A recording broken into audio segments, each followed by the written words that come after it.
In questa masterclass stiamo presentando un po' la nostra regione, una regione che da un punto di vista spumantistica ha una lunga tradizione. Attualmente, come in tante altre regioni, sta aumentando la produzione dello spumante. Noi siamo su circa 9 milioni di bottiglie, principalmente a denominazione di origine il 50%, un 30% è indicazione geografica tipica e il rimanente sono spumanti varietali.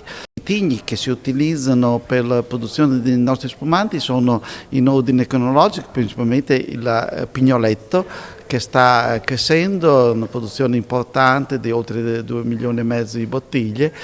Segue poi il mondo dei Lambruschi. Il Lambrusco non è uno solo, sono tante tipologie, il Sorbaro, il Grasparossa, e la produzione di Lambruschi è molto diversificata, che va dalle tipologie anche di vinificazione in bianco, in rosato, una tipologia che sta crescendo, e anche spumantizzazioni in rosso.